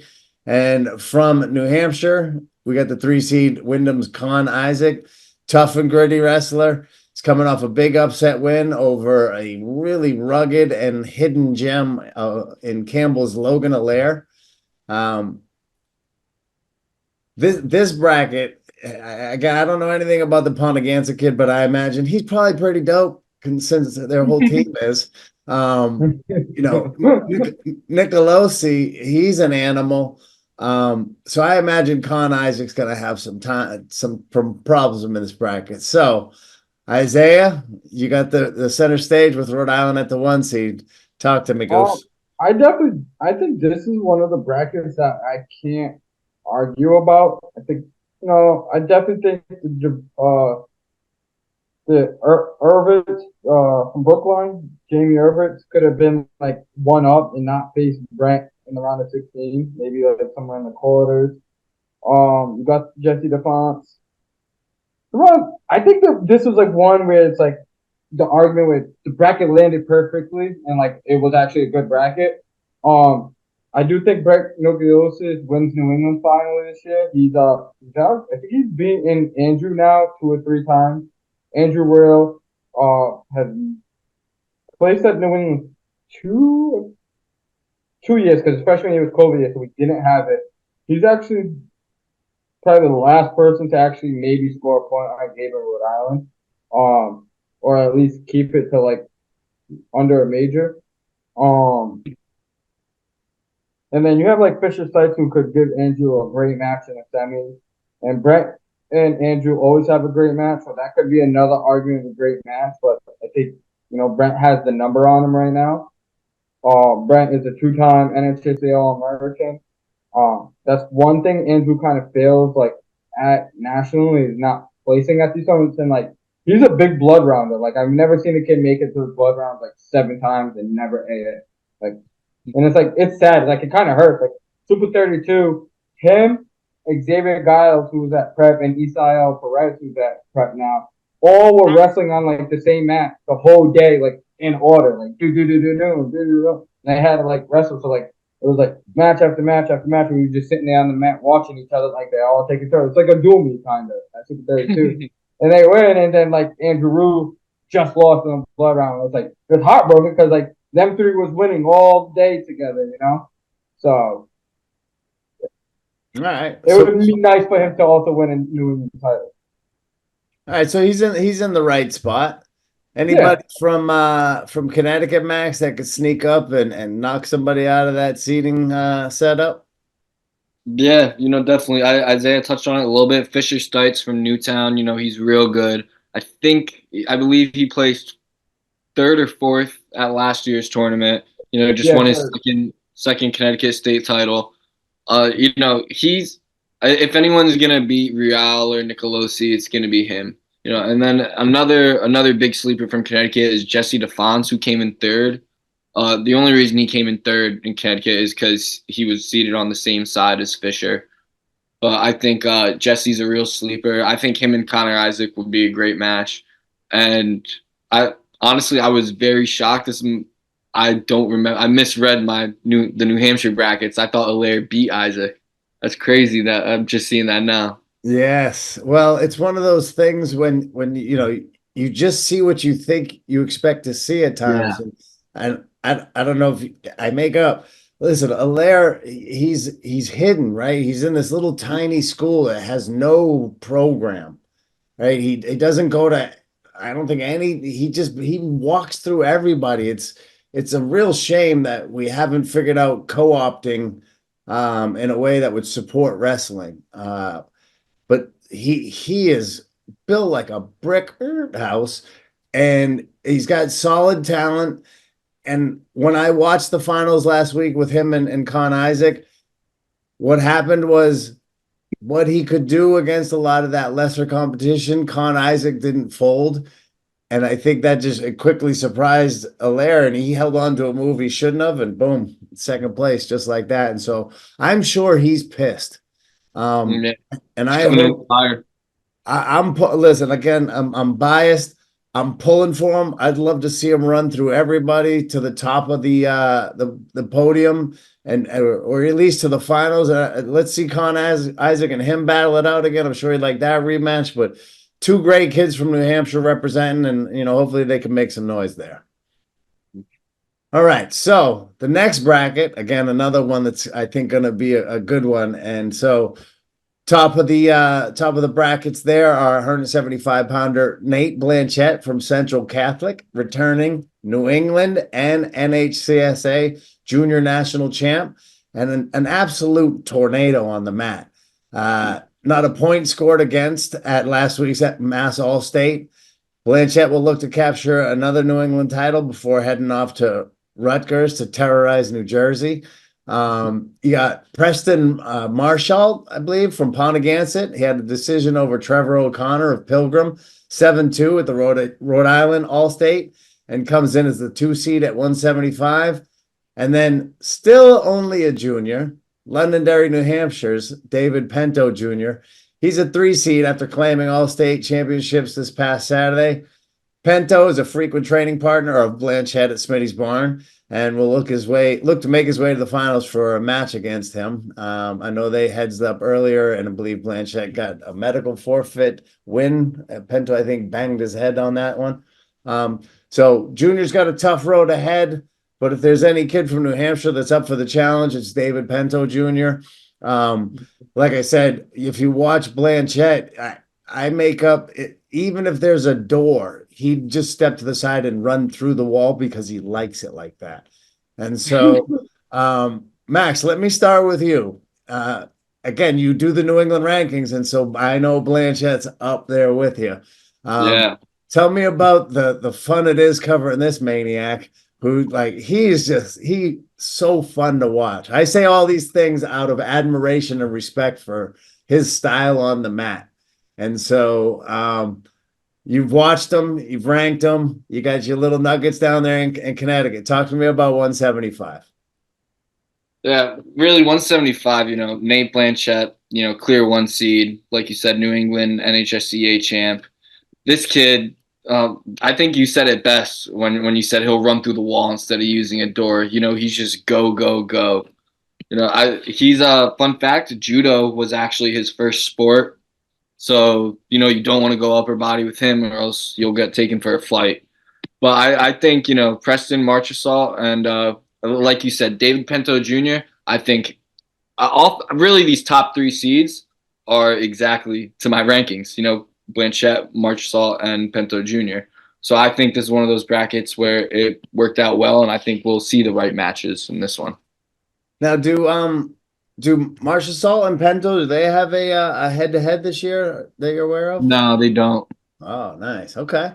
All right. So, Isiaah, what's the 401, as Mary J. Blige used to say? Tell me about this one. Yeah, like you said, this bracket, it's kind of weird, like how the heavier side brackets kind of always fall in place compared to the lighter ones. It's got a lot of talent over there. You can tell them to spread out. Another bracket that landed very well. I think I would love to see Nate Blanchett, take the third. I want to see all 3 guys do it. I want to see 3 and 3, like 3 beats happen. He knows what it is to be an underdog. So if he, knowing to be an underdog, expect the underdog to come for you. That it's like a life cycle. So Nate knows. I think the underdog to beat him is David Pinto Jr. I think David Pinto makes it to the final and gives him a run for his money. Like, one dude from New Hampshire, he might be your best New Hampshire wrestler, I think. Like, he surprised me a lot when they wrestled at Chelmsford. And it sucks that he had a medical forfeit injury because he might have had Blanchett. I think Blanchett just now is like, all right, I got a lock-in season. Now everything is going to come easy to me. I walked through it last year. I always tell everybody, it's your 3rd year is always the hardest. Never to be a 4th time. It's not the 3rd year. It's not the 4th year to be a 4th time is the hardest. It's your 3rd year. Your 1st and your 3rd year is always the hardest year. Yeah. Well, I would say this, just based on what I've, I got a chance to really focus on Blanchett over the last couple of years, and the way to beat him is to push the pace. He has got a ton of muscle. He is jacked. He's got arms probably for a 7-foot guy, how long they are. But there's big muscles on that, and that takes oxygen to fill that muscle, which again, you don't see marathon runners that are jacked up because that kind of muscle requires a lot of oxygen. And so if you can push the pace against Blanchett and make it dirty enough where you're not in a brawl with that guy because that's in his wheelhouse. But if you could push the pace and keep it as technical as you can with him, I think that's the best chance you got of upsetting him. So Yeah. Nate's that's my like you said, Nate Blanchett's arm length is great. Like he can scratch his knee standing straight up. that's what I'm saying. It just above the dragging version of the human being. You know what I'm saying? So but that one's gonna be a blast. I can't wait to see how that plays out. And again, biased, I'm hoping Junior can bang his way past the 2 seed and at least have the opportunity to take on Blanchett before he heads to Rutgers. And again, only a junior for Pento, so he's gonna be fun to watch for another year. All Yeah, right. real quick, a couple more, sleepers at this weight.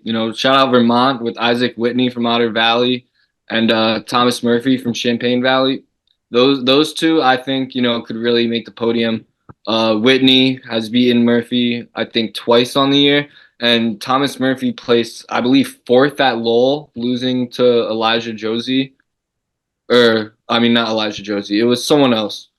Or it might have been, and he was just at 190 at the time. But he was a low placer. And yeah, those two I think could seriously make some noise, and maybe bring Vermont home a medal. Be good. I know Vermont wrestling is doing some rebuilding out there, wrestling and officiating wise. I know they've been hurting on that side, but who isn't with officials these days? But yeah, it's good to see some Vermont names get some love as well. And so it's been kind of quiet for Maine as well. And Yeah. all right, so we're gonna jump up. I hate to say it, guys, but we only got a couple more brackets left here, but there's some good ones. So at 190, you got Konopka from Sims, Connecticut, 1 seed. Got a decision over Braden Salau from East Lyme / Norwich Tech, 4-0 before setting in at the top of the heap at 190 pounds. Michael Toppin of Gloucester, decision. Say it one more time. Toppin. We topping. All right. Michael's topping. All right. Gloucester. Decision to Ethan Harris at the Mass All-State for the title. And he claims the 2 seed here for New England's. And then we got Jack Gianetto, Narragansett. He pins Spencer Fine, which again, I don't know, but I'm just going to say, in what I would imagine would be a massive upset in Rhode Island's All-State Finals. But I will acquiesce again to Isiaah to first and foremost, we'll get to that one, but wow, because I know Spencer Fine, right? If I'm knowing of him up here in New Hampshire, and I'm admittedly naive to some of the outside states, and this kid, boom, I know who he is. He's come into New Hampshire, taken a couple of pelts of some of our good kids and went home. So before we get to him, because he fell to a 3 seed here in New England, we'll get there. I owe due to Connecticut and Mr. Konopka of Sims as the 1 seed to let Mr. Schwartz pump him up. Max Konopka is the real deal. He's going to be a 4-time Connecticut state champion, no doubt. He won the 15U US Open when he was 14 while looking like he's 17 while having the body of a 21-year-old. So you tell me how that works out. But I think the main problem, I got to say, if he wasn't on the same side as Fine, I would say he's guaranteed in the finals. But because he's on the same side as Spencer Fine, it's not a guarantee. I would say he still has a shot, but he's definitely the 1 seed given that Fine lost the state finals. But he's gonna have his work cut out for him in the quarterfinals match, that's for sure. All right. So that quarterfinals match, right? That's gonna be fine. That's gonna be amazing. That's a Columbia commit going against, probably a future Big Ten commit. Mm-hmm. And you got little old Nosserman from Plymouth, New Hampshire. He's him and Josie though. They could also make the podium. Those are 190. Those might be, those guys are just good. Yeah. They're.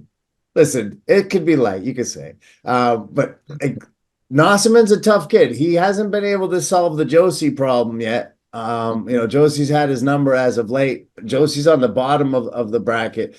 The thing with Josie is again, he's finally coming into his own, as a junior. He's starting to figure out, hey, I'm good.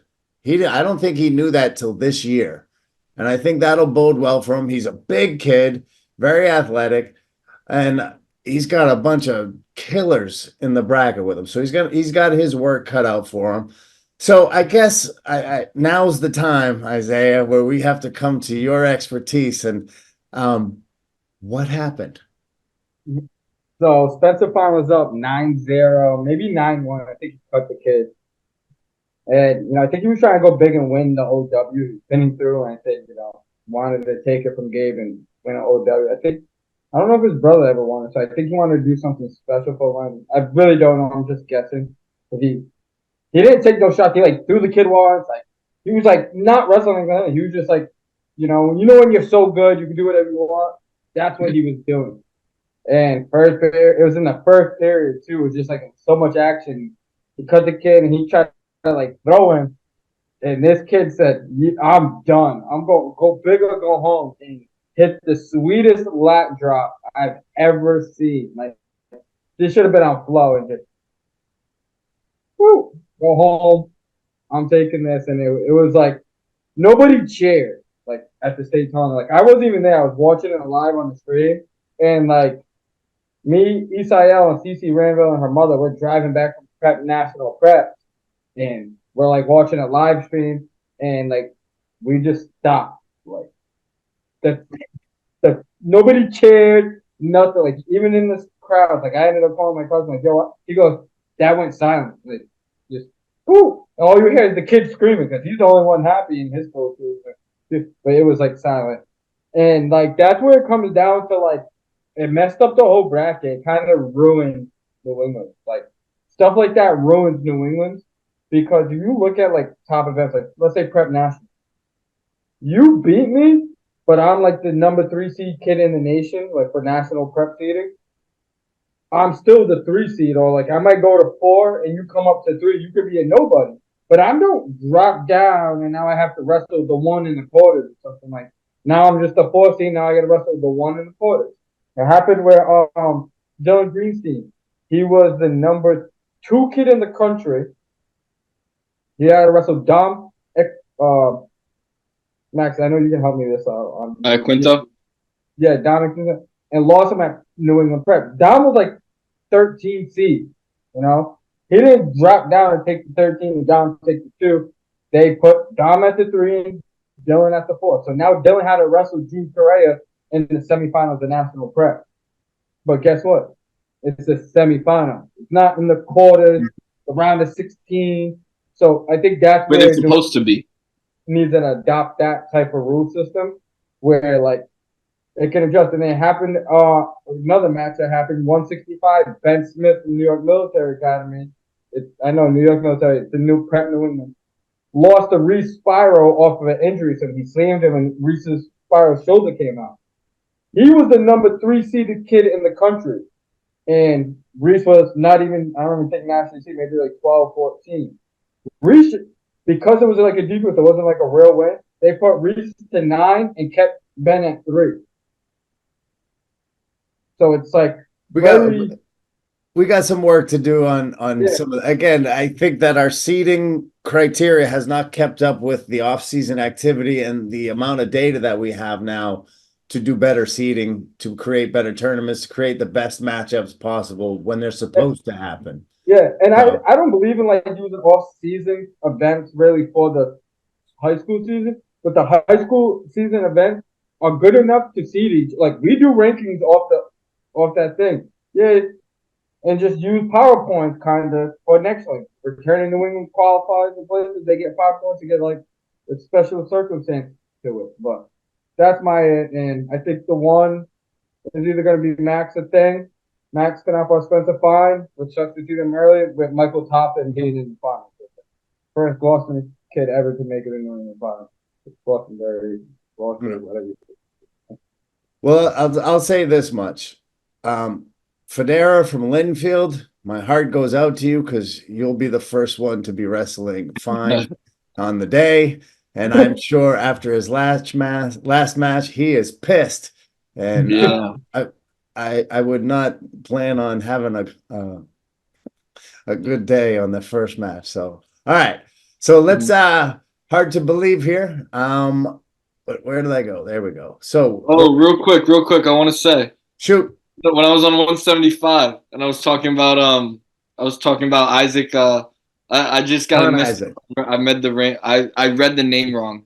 Isaac Preston and Thomas Murphy, who I was saying could be hammers from Vermont, are this weight class. I saw I think Isaac Whitney from Otter Valley, Massachusetts or Vermont, and I thought he was Isaac Preston at 75. So No this worries. is where Vermont has the two hammers here. All right, no worries. Hey, that'll be what we call your mulligan, I guess, as they say in golf. Yeah. But listen, I screw stuff up all the time. I get parents that, hey, my kid's name is this, or he's a senior, not a junior. Don't worry about it. We're getting as close as we can. All right, so we're jumping to 215 here, and it looks in my notes I skipped right over that, so I'm gonna freestyle here as best I can. So we got Pellegrini from Milton is the 1 seed, Boudreaux from Alvern is the 2 seed, and then I want to say Chris Weidman from Xavier, but just because I love MMA and Weidman. It's his nephew. Is it? Yep. No kidding. Wow, shout out. Hey, he might be at New England's. No kidding, huh? Wow. Yeah. I'll have to annoy him in some capacity, I'm sure. All right, so listen, this one, it looks like it could be a lighter bracket.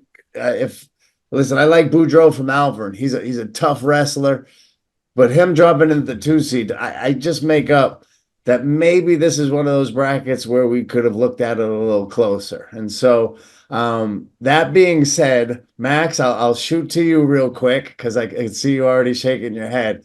Talk to me about what you see here at 215.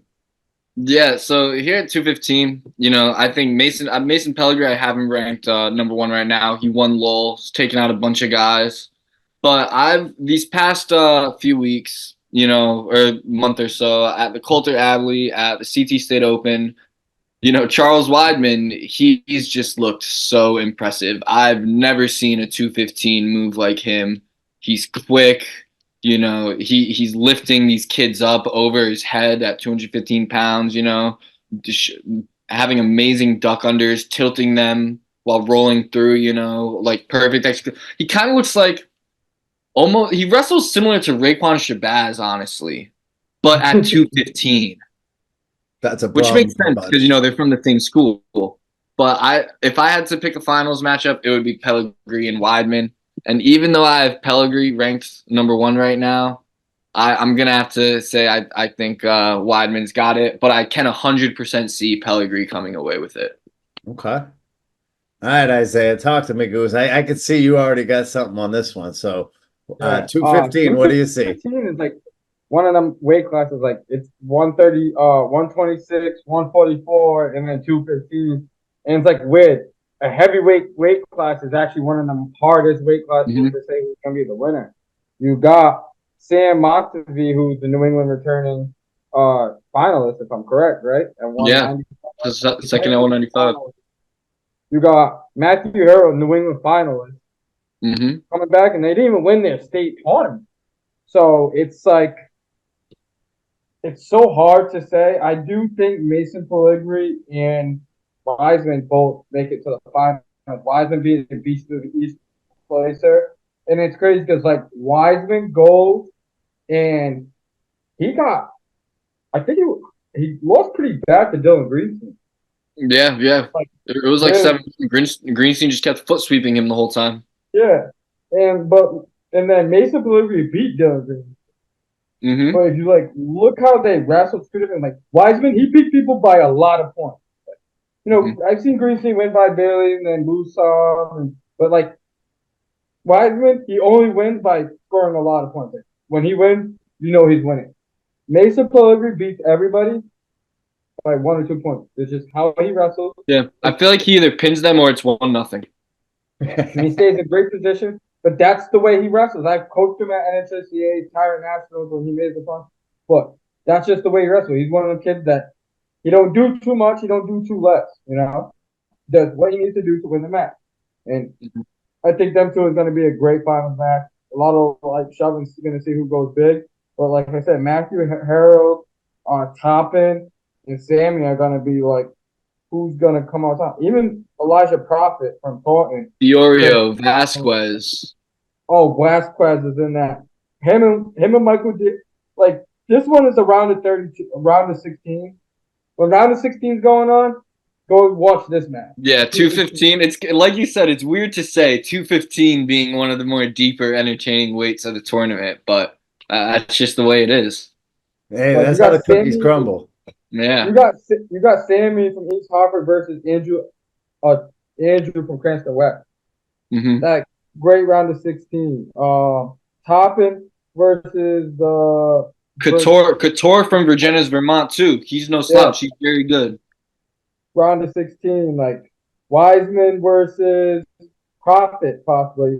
Even the Oxford kid, like the Hampstead versus Michael Diero. Like it's just match after match. From Killingly, Connecticut. He's an all-state lineman. You know, takes that skill to the mat. He'll plow right through you. Yeah, like 215, the round of 16, the quarters.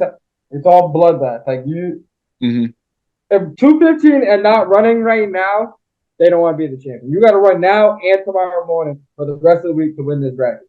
Yeah. You can't just go to practice. Perfect. All right. Well, one to keep an eye on. And again, I've seen it as a trend growing as the sport grows. The bigger weight classes are getting deeper, and not just deeper with numbers, but the talent level and the things that these bigger kids are able to do at this point. So it's fun to watch. And so, speaking of bigger kids, some of these guys look like they could have been at an office job for the last 10 years. They're, big old hairy gorillas, which is foreign to me. I couldn't grow a beard until I was like 34 years old. And so, amongst all of those gorillas is a baby-faced gorilla named Thomas Brown from Chelmsford.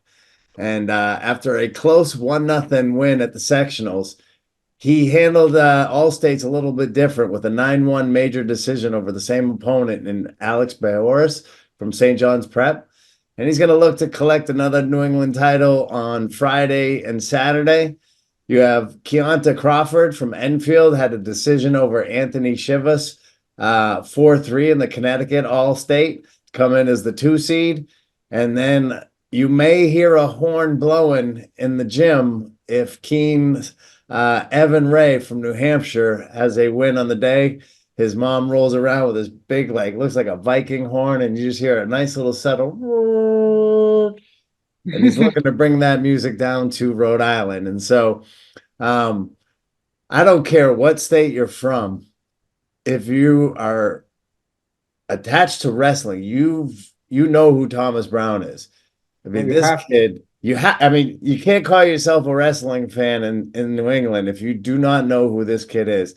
And I don't know him personally. I've had the chance to speak to him a couple of times here and there at the tournament, mostly just to say, hey, it's thank you for being you and providing great entertainment for me, the maniac. But like this kid, he just workman-like. He just strikes me as very blue collar, gets in. I know he works his butt off because I talk to people that train with him and that coach him. And so when he's out on the mat, I couldn't tell if it was 15-1 him or 15-1 the other guy. Same face. He just gets out there and he wrestles and he goes hard until it's over, however it ends. And so, Isiaah, let me start with you because you said it right. How could you not know him? And so he's set up at number 1. He bested Bayoris again, 2 weeks in a row and emphatically in the last meeting. Who can who's got the juice? This is Thomas Brown, like at the heavyweight position. I think he's like the game. I don't think anybody says I love Thomas Brown. He's like Clifford the Big Red Dog. Like I don't know. Like you ever he's just like that big. Like he's awesome. Like he laughs. He's always smiling. He's like you're like oh this kid's a sweetheart, but like he would smash me at the same time. Like I don't know. Like he's just an amazing kid. Watch the wrestling. And he's like so huge, and it's like God damn. And like it actually like the only thing that breaks my heart. think he might go play football in college. And like I wouldn't surprised to see him in the NFL. Like he's like that Michael Orr. He's like, he's a Caucasian version of Michael Orr for wrestling. Like big body, just so mean but so nice at the same time. Like he'll slam you but pick you up and say I'm sorry, but slam you again and then pick you up and say I'm sorry. But I think he walks through a two-time New England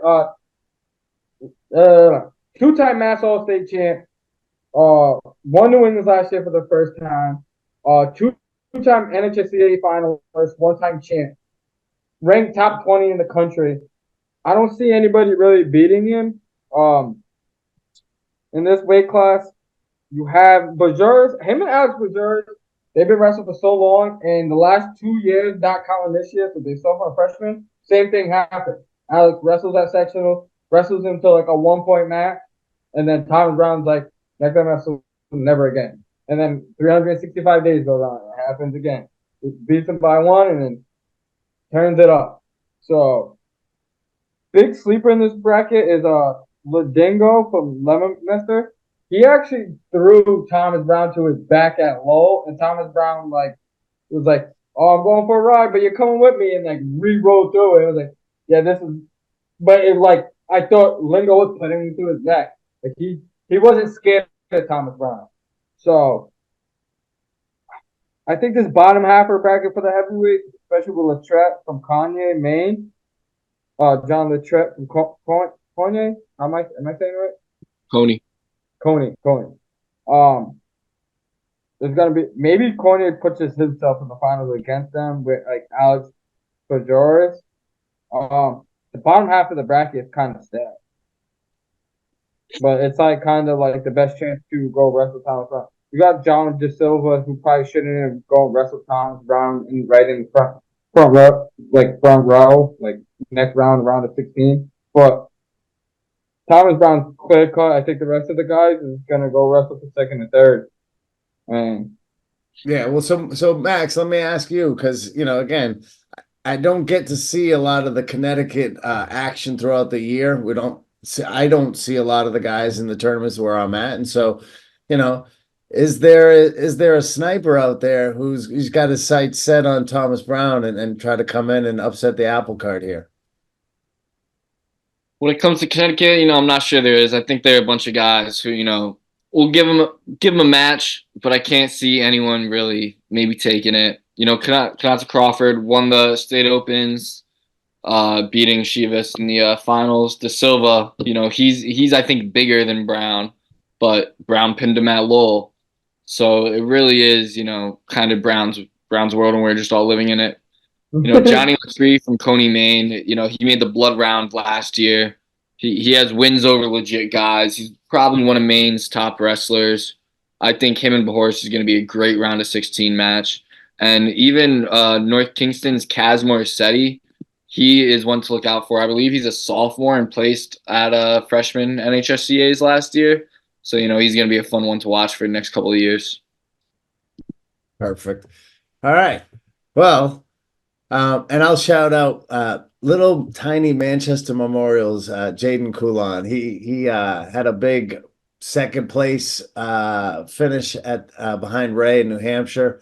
And he's another kid. He suffers from a small room, not a lot of tough training partners, just him and Patrick Vachon over there. And so just good to see him down, representing for that school.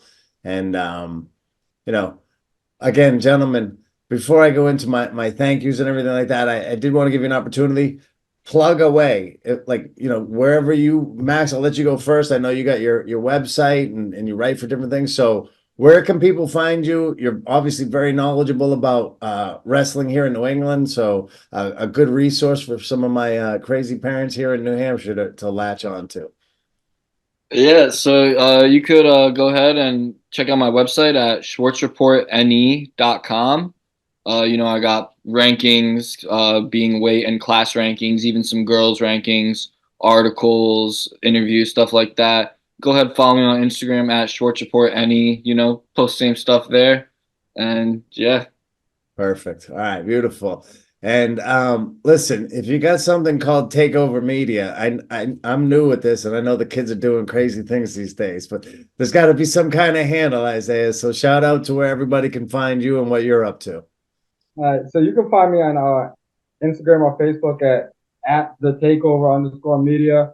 It's pretty much, you know, doing a little bit of ranking behind with Max, just giving him a different opinion and stuff. But really just doing the highlight videos, pictures. A lot of these basketball, football players, they get the highlight videos and, you know, look good on Instagram. So showing some love and trying to help out on that way. Also with the team mailing, like you said, there's a lot of New Hampshire and Vermont kids that don't have that room and can't get that competition in the off season. Come wrestle with us. We take anybody from the best to the worst kids, and you know, put them on the team together and have fun. They're trying to grow New England, grow the nationwide in wrestling. I have kids who might suck, but they have the best friends who's going D1. So you might have a friend who might be a national champ, but you're not that good. It's all right, but you can still love the sport. I was never that great at wrestling. I love the sport, and I make kids great now. So thank you again for having me, and this was awesome. Perfect. Yeah. Well, gentlemen, thank you for coming in. You know, again, I could be on this thing for 4 hours chopping it up, but the audience has to have what it is. But it's been an absolute pleasure. It was better than I had hoped. You guys are A+ knowledgeable throughout the entire state. I mean, or excuse me, the entire region, and so that definitely helps me to get educated a little bit more on what's going on beyond the New Hampshire borders. Allows New Hampshire viewers mainly to see this as well. Hopefully you'll share this out to some of your people so that they can hear the wisdom that you guys have as well. And you know, Isiaah, I'll close it kind of quoting what you just said a little bit, in that what's about to happen on Friday and Saturday is a very important couple of days in a lot of these young men's lives, and you know, the coaches and the families and everybody that supports them to chase these dreams that are, you know, either going to crash up on the rocks on Saturday, or you know, off to a beautiful sunset cruise where everything is beautiful.